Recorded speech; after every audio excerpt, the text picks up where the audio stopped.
साधन दिया है। लोग कहता है कि पिछला 10 वर्ष में हमने जिसको सलाह दिया, जिसका हाथ पकड़ लिए, वही राजा हो गया। तो इस बार संकल्प लेकर आए हैं, किसी नेता और दल का नहीं, आपका, बिहार की जनता का हाथ पकड़े हैं। और जैसे आप दही को मथ के मक्खन निकालते हैं, वैसे ही बिहार के पूरे समाज को मथ के 3 वर्ष में पूरा गांव गांव पैदल चल के आपके बीच से ऐसे आदमी को निकालेंगे जिसके पीछे अपना पूरा शक्ति, ताकत, पैसा सब लगाएंगे और आपके आशीर्वाद से उसको जिता कर लाएंगे, ताकि अगले साल बिहार में जनता का राज कायम हो। किसका राज?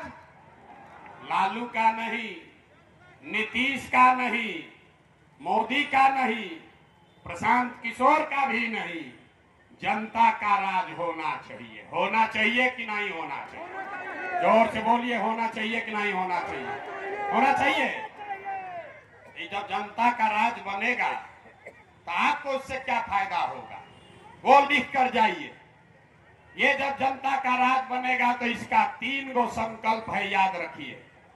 पहला संकल्प, साल भर के अंदर, याद रखिए, साल भर के अंदर नाली गली बने चाहे मत बने, स्कूल अस्पताल जब सुधरेगा तब सुधरेगा, लेकिन साल भर के अंदर जितना आपका बाल बच्चा गया है बाहर पति मजदूरी करने, और जो बच्चे यहाँ बेरोजगार बैठे हैं, उसको नौकरी हो या न हो, लेकिन सभी के लिए कम से कम 10 से 12 हजार रुपया के रोजी रोजगार का व्यवस्था यही बिहार में करके दिया जाएगा। होना चाहिए कि नहीं? हथवा उठाकर बोलो, होना चाहिए कि नहीं होना चाहिए? दूसरा संकल्प, हम 5000 से ज्यादा गांव में चल के गए, सबसे ज्यादा बदहाली यहाँ के बूढ़े लोगों का है। अब वो पढ़ नहीं सकता है, रोजी रोजगार भी नहीं कर सकता है, शरीर थक गया है। और नीतीश कुमार आपको 400 रुपया का भीख देता है पेंशन। तो ये तय हुआ कि जब ये अगले साल जनता का राज बनेगा तो नोट कर लीजिए, दिसंबर 2025 से 60 वर्ष से ज्यादा उम्र के जितने महिला पुरुष हैं उसको 400 रुपया नहीं 2000 रुपया मासिक पेंशन जरूर मिलने लगेगा। अरे हथवा तो उठाओ, बोलो होना चाहिए कि नहीं होना चाहिए? होना चाहिए। तो तीसरा एक और संकल्प सुन लीजिए।